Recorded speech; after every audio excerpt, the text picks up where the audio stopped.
ସ୍ୱାଗତମ। ଭାଇ ଆପଣ ଖୁସି ହୁଅନ୍ତୁ। ଆପଣଙ୍କ ବୃଷ ରାଶି ନା ଆମେ ଆଜି ଆଲୋଚନା କରିବା 2025 ମସିହା ବୃଷ ରାଶି ପାଇଁ କିଭଳି ଅଭିନନ୍ଦନ ଥାଳି ନେଇ ଆସୁଛି। ବୋଧହୁଏ ଅକ୍ଷତ ପକେଇ ଫୁଲହାର ପିନ୍ଧେଇ ଧୂପ ଦୀପରେ ବନ୍ଦାପନା କରି ବୃଷ ରାଶିକୁ 2025 ମସିହା ସ୍ୱାଗତ କରିବ। 2025 ମସିହା ବୃହସ୍ପତି ପାଇଁ ହାତୀ ପିଠିରେ ସୁନା କଳସୀ ନେଇ ଆସୁଛି। ହଁ ଭାଇ, କଥାଟା ପୁରାପୁରି ସତ ନହେଲେ ବି ଆଦୌ ମିଛ ନୁହେଁ। ଗ୍ରହରାଜ ବୃହସ୍ପତି ଏବେ ବୃଷରେ, ସେ ମିଥୁନକୁ ଯିବେ। ଏବେ ଜନ୍ମ ହେବେ ଦ୍ୱିତୀୟ। ଜନ୍ମ ବୃହସ୍ପତି ହେତୁ ସେ ଖାଲି ଦୁଃଖ ଆଉ ଚିନ୍ତା ବୃଷ ରାଶି ପାଇଁ ଆଣିଥିଲେ। ଏବେ କିନ୍ତୁ ଦ୍ୱିତୀୟ ହେଲେ, ମିଥୁନ ଗଲେ,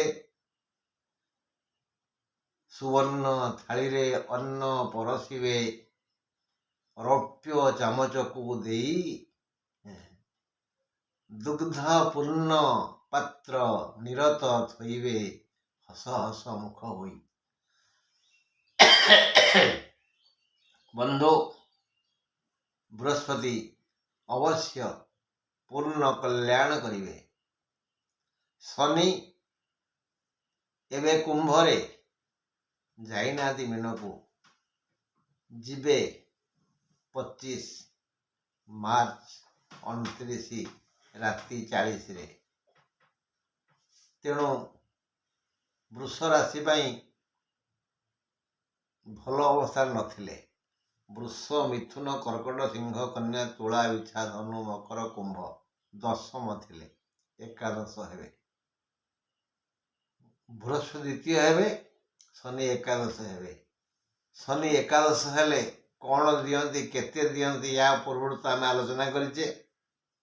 ରାହୁ ସିଏ ଏବେ ମୀନରେ ବୋଇଲେ ଏକାଦଶରେ, ସିଏ ଦଶମକୁ ଯିବେ। ଏକାଦଶ ରାହୁ ଯୋଗୁଁ ବୃଷ ରାଶିଙ୍କର ଯାବତୀୟ ମଙ୍ଗଳ ହେଇଛି। ଆଉ ଟିକେ ଆଗକୁ ଅଛି ମଧ୍ୟ, ସେ ଯାଇନାହାନ୍ତି। ସେ ମାସର ଶେଷାର୍ଦ୍ଧରେ, ବର୍ଷର ଶେଷାର୍ଦ୍ଧରେ ଯାତ୍ରା କରିବେ। ତାଙ୍କର ବକ୍ର ଗତି ନା। ରାହୁ କେତୁ ଦୁଇଟି ପାପ ଗ୍ରହ, ତାଙ୍କୁ ଛାୟା ଗ୍ରହ କୁହାଯାଏ, ତମଃ ଗ୍ରହ କୁହାଯାଏ। କାହିଁ ତମ ଗ୍ରହ କୁହାଯାଏ? ବକ୍ର ଗତି କରନ୍ତି, ପଛେଇ ପଛେଇ ଆସନ୍ତି। ସେ ଆସିବେ କୁମ୍ଭକୁ, ଦଶମ ହେବେ। ଯୋଉଦିନ ରାହୁ ଆସିବେ ସେଦିନ କେତୁ ବି ଆସିବେ। କେତୁ ଥିଲେ କେତୁରେ, ସେ ଉପରକୁ ଉଠିଲେ ସିଂହକୁ ଯିବେ। ବୃଷ, ମିଥୁନ, କର୍କଟ, ସିଂହ, କନ୍ୟା। ବୃଷ, ମିଥୁନ, କର୍କଟ, ସିଂହ, କନ୍ୟା ପଞ୍ଚମ ଥିଲେ, ଚତୁର୍ଥ ହେବେ। ସିଂହ ତାଙ୍କର ମୂଳ ତ୍ରିକୋଣ, କେତୁଙ୍କର ଭଲ ଜାଗାକୁ ଯିବେ, ସେ ବି ଦୟା କରିବେ। ତାପରେ ରବି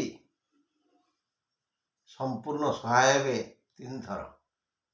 ଥରେ ଦଶମ ଏକାଦଶରେ, ଥରେ ତୃତୀୟରେ, ଥରେ ଷଷ୍ଠରେ। ୟା ବ୍ୟତୀତ ଯେଉଁ ବୁଧ, ଶୁକ୍ର, ମଙ୍ଗଳ ରହିଲେ, ସେ ବି କେତେବେଳେ କେମିତି ଭୁଲ କାମ କରିବେ, ଦୁର୍ବୁଦ୍ଧି ଦେବେ, ପାପ ଚିନ୍ତା ଆଣିବେ। ତା ନହେଲେ ସେମାନେ ବି ମଙ୍ଗଳ କରିବେ। ମୋଟାମୋଟି ଯଦି ଆପଣ ପୁଣ୍ୟାତ୍ମା, ଧାର୍ମିକ, ପରୋପକାରୀ, ଦୟାଳୁ, ସେବକ, ଆଉ ବିଶେଷ କରି ପିତା ମାତାଙ୍କୁ ଭକ୍ତି କରୁଥିବା ସୁପୁତ୍ର, ଯୋଗ୍ୟ ସନ୍ତାନ, କୁଳ ପ୍ରଦୀପ, ତେବେ ଜାଣନ୍ତୁ ଆପଣଙ୍କର କଚ୍ଚେ ଉପବାର। ଯଦି ଜାଣିକିରି ଭୁଲ କାମ କରୁଥିବେ, ନିଜର ସ୍ୱାର୍ଥ ପାଇଁ ପିତାମାତାଙ୍କୁ ହେୟ ଜ୍ଞାନ କରୁଥିବେ, ଗୁରୁଜନଙ୍କୁ ବେଖାତିର କରୁଥିବେ, ତାହେଲେ ଗଲା ଗଲା ଗଲା ଗଲା ଗଲା ସବୁ ମିଳିବ ଯେ ଫଟା ମାଠିଆରେ ପାଣି ଆସିବ, ଆଉ ଚାଳ ଫାଟି ପାଣି ବହିବ, ଆଉ ଘରେ ବାହାରେ ଦି ପଟରେ ସୂର୍ଯ୍ୟ ଦେଖାଦେବେ। ଜାଣିକିରି ଭୁଲ କଲେ ଆଉ କ'ଣ କରାଯିବ? ମୋ ବନ୍ଧୁ, ଏବେ ଇଏ ଗଲା କ'ଣ ଆଲୋଚନା। ଏବେ ପୁଙ୍ଖାନୁପୁଙ୍ଖ ଆଲୋଚନା ଆମେ ଦେଖିବା ପଣ୍ଡିତ କ'ଣ ଲେଖିଛନ୍ତି। ବୃହସ୍ପତି ପୂର୍ବଥର 21/5/24 ବୃଷ ରାଶିକୁ ଯାତ୍ରା କରିଥିଲେ। ଏବେ ବୃଷର ଜନ୍ମ ବୃହସ୍ପତି ଚାଲିଛି। ତାଙ୍କର ପୁନର୍ଗତି 13 ମାସ ପରେ ହେବା କଥା। ଏଣୁ 1/6/25 ସେ ମିଥୁନକୁ ସଳଖ ଗତି କରିବେ। ବୋଧେ, କାହିଁ ବୋଧେ କହିଲି? ନକ୍ଷତ୍ର ଗତି ବଡ଼ ବିଚିତ୍ର। ଏଣୁ ଦେଖୁନାହାନ୍ତି, ପାଞ୍ଜିରେ ବୃହସ୍ଚଳନ ଭିନ୍ନ ଭିନ୍ନ ଥାଏ। ନକ୍ଷତ୍ର ଗତି ବୁଝିବା ବଡ଼ କଠିନ, ତେଣୁ ଭୁଲ ହେଇଯାଏ। ଆଉ ସେଥିପାଇଁ ବୋଧେ ଲେଖିଲି। ନକ୍ଷତ୍ର ଗତି ବଡ଼ ବିଚିତ୍ର। ଏଣୁ ଅନୁମାନ ବୃହସ୍ପତି ପୂର୍ବ ପରି 20 ଦିନ ପୂର୍ବରୁ ଯାତ୍ରା ଆରମ୍ଭ କରନ୍ତି। ଆରଥରକ ସେମିତି 20 ଦିନ ଆଗରୁ ପଳେଇ ଆଇଲେ। 13 ମାସରେ ଆସିବା କଥା। 10/5/25 ସେ ମିଥୁନକୁ ଯିବେ, ଯଦି 20 ଦିନ ପୂର୍ବରୁ ଆସନ୍ତି। ଏଣୁ ବୃଷ ରାଶିର ଦ୍ୱିତୀୟ ହେବ ବୃହସ୍ପତି। ଦ୍ୱିତୀୟ ବୃହସ୍ପତି ଧନ ଧାନ୍ୟରେ ପୋତି ପକାନ୍ତି। ଯିବେ ଦ୍ୱିତୀୟ ଧନଧାନ୍ୟ ଭୋଗୀ। ଯିବେ, ଯିବ ବୋଇଲେ ବୃହସ୍ପତି ଭାବେ ସପ୍ତମୀ ବିଭକ୍ତି ସୂତ୍ରରେ ହେଇଛି ଯିବେ ଦ୍ୱିତୀୟ ଧନଧାନ୍ୟ ଭୋଗୀ। ବୃହସ୍ପତି ଦ୍ୱିତୀୟ ହେଲେ ଧନ ଧାନ୍ୟରେ ବ୍ୟକ୍ତିକୁ ସନ୍ତୁଷ୍ଟ କରନ୍ତି। ତେଣୁ ଯଦି ଜାତକରେ ବୃହସ୍ପତି ଭଲ ଜାଗାରେ ଥିବେ, ମାନେ କର୍କଟରେ, ଧନୁରେ, ମୀନରେ, ବିଛାରେ ବା ମେଷରେ ଥାନ୍ତି, ଅନ୍ୟଥା କଥା ଟିକେ ମନ୍ଦ ହବ। ଯଦି ଏଇ ଜାଗାରେ ଥାନ୍ତି ଢାଳିବେ, ନଥାନ୍ତି ଅଳ୍ପ ଧନ ଦେଇ ସୁଖ ଶାନ୍ତି ଦେଇ ପୁଣି 13 ମାସ ପରେ ବୃହସ୍ପତି ବିଦାୟ ନେବେ। ଏ ଜାତକରେ ଏବେ ଆସିବା ଶନିଙ୍କ ପାଖକୁ।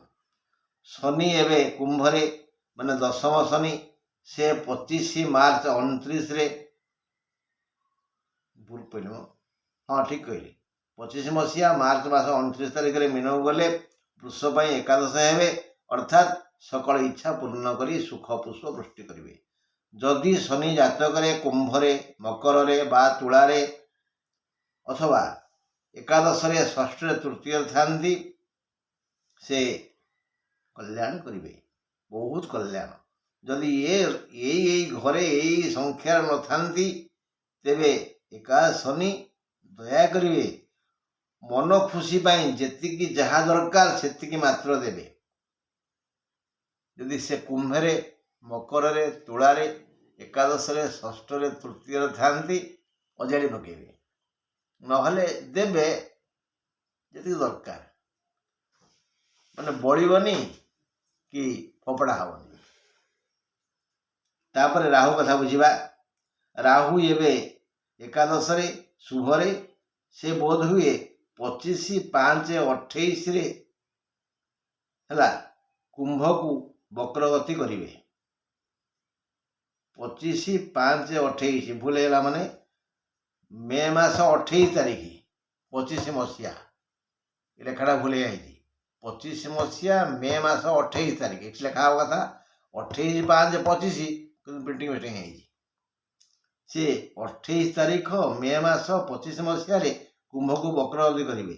ସେଦିନ ମଧ୍ୟ କେତୁ ଗତି କରିବେ, କାରଣ ରାହୁ ଗୋଟିଏ ରାଶିରେ 18 ମାସ ରହନ୍ତି। ସେ ପୂର୍ବଥର 28/11/23 ମୀନକୁ ଆସିଥିଲେ। 23 ମସିହା 11 ମାସ 28 ତାରିଖ ସେ କୁମ୍ଭକୁ ଆସିଥିଲେ ହେଲା। 28/11/23 ସେ ମୀନକୁ ଆସିଥିଲେ। ବୃଷ ରାଶିର ଦଶମ ଶନି ହେବେ ପଡ଼ାଲା। ଦଶମ ଶନି ହେବେ। ଦଶମ ଶନି ମଧ୍ୟମ ଶୁଭଫଳ ଦେଇଥାନ୍ତି। ଆଚ୍ଛା, ଅଛନ୍ତି କେତୁ।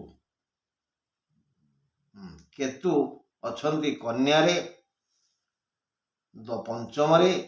ଭଲ ଫଳ ଦେଉନଥିଲେ, ଏବେ ସେ ବକ୍ରବତୀରେ ସିଂହକୁ ଆସିବେ। ସିଂହ କେତୁଙ୍କର ମୂଳ ତ୍ରିକୋଣ, ଏଣୁ କିଛି ଶୁଭଫଳ ଦେବେ। ରବି ଖୁସି ହୋଇ ଫେବୃଆରୀ 15ରୁ ଏପ୍ରିଲ 16 ଯାଏ କଲ୍ୟାଣ କରିବେ। ଏହି ସମୟରେ ଘରେ କିଛି ମାଙ୍ଗଳିକ କାର୍ଯ୍ୟ ହେବ।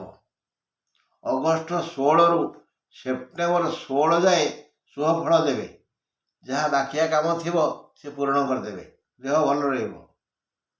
ପୁଣି ନଭେମ୍ବର 16ରୁ ଡିସେମ୍ବର 16 ଯାଏ ସମସ୍ତ ମଙ୍ଗଳ କାର୍ଯ୍ୟ ବିଧାନ କରିବେ। ଏଣୁ ବୃଷ ରାଶିର ଲୋକେ 25 ମସିହାକୁ ଉପଭୋଗ କରିବେ।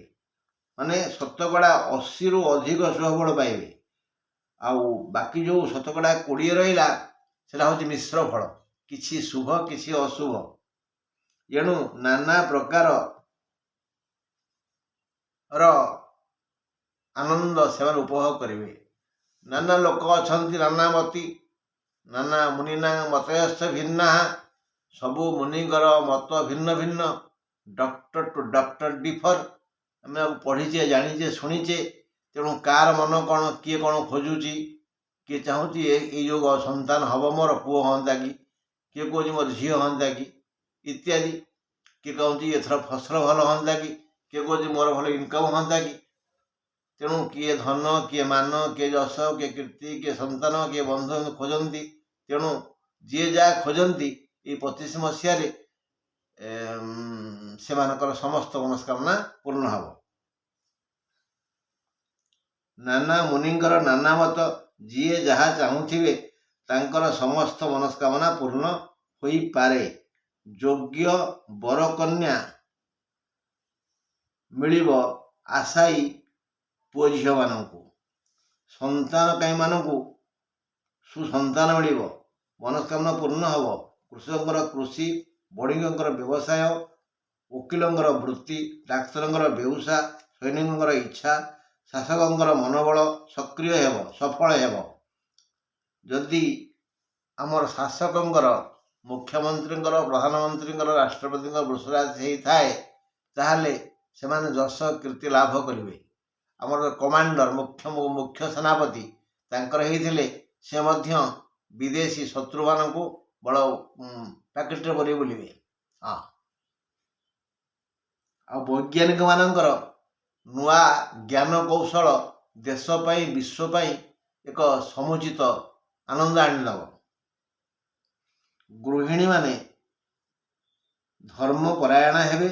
ମହିଳାଗଣ ଧର୍ମ ସଂସ୍ଥାପନ ପାଇଁ ନିଜ ପରିବାରକୁ ଭିତ୍ତିଭୂମି କରିବେ।